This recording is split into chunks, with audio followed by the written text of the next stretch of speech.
সে মিডিয়ার মাধ্যমে সে হাউন আঙ্কেলের সাথে ষড়যন্ত্র করে। আমাদের যে হাউন আঙ্কেল, ডিবি প্রধান যে হাউন আঙ্কেল ছিল, আপনারা দেখেন আজকে অনেকগুলো ভিডিও ভাইরাল হয়েছে।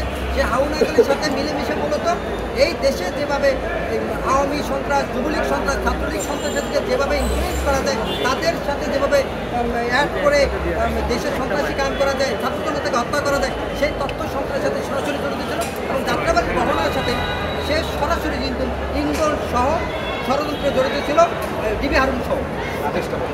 আদেশ বিজ্ঞ আদালত আমাদের আবেদনের প্রেক্ষিতে আমাদের শুনানি পরবর্তী শুনানিতে বিজ্ঞ আদালত 5 দিনের রিমান্ড মঞ্জুর করেছে।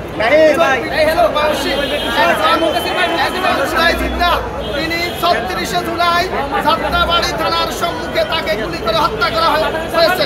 তাকে গুলিবিদ্ধ অবস্থা ঢাকা মেডিকেল কলেজ হসপিটালে নেওয়া হলে কর্তব্যরত চিকিৎসক তাকে মৃত ঘোষণা করেন। এই মামলায় আজকে এজাহার নামীয় 11 নম্বর আসামিকে আদালতে জনাব ফারজানা প্রচারের আদালতে উপস্থাপন করা হয়। মাননীয় আদালত উভয় পক্ষের বক্তব্য শ্রবণান্তে এই আসামিকে 3-4 দিনের রিমান্ড প্রার্থনা করলে আসামিকে 5 দিনের রিমান্ড মঞ্জুর করেন।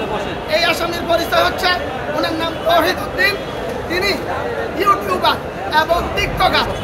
তিনি তৌহিদ আফ্রিদি নামে পরিচিত। তার বাবা এই মামলার 22 নম্বরে জাতীয় আসামি। 1 নম্বর আসামি শেখ হাসিনা, 2 নম্বর ওবায়দুল কাদের, 3 নম্বরে চৌধুরী আব্দুল্লাহ আল মামুন সহ মোট 1000 নামীয় 25 জন আসামি আছেন। এছাড়া আরও 150-200 আসামি এই মামলায় সন্দেহভাজন এর তালিকায় আছে।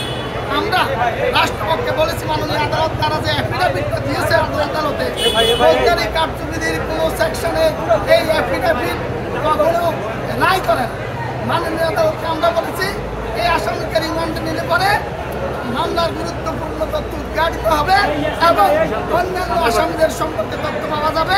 এই হারুনের সাথে, ডিবি হারুনের সাথে ঐক্যবদ্ধভাবে এই বৈষম্য বিরোধী আন্দোলনকারী নেতৃবৃন্দকে আটক করা, তাদেরকে রাষ্ট্রদ্রোহী মামলায় দেওয়া এবং তাদেরকে গলা কেটে হত্যার হুমকি দিয়েছে। এই সমস্ত বিষয় আমরা আলোচনা করার পর মাননীয় আদালত সন্তুষ্ট হয়ে 5 দিনের রিমান্ড মঞ্জুর করে।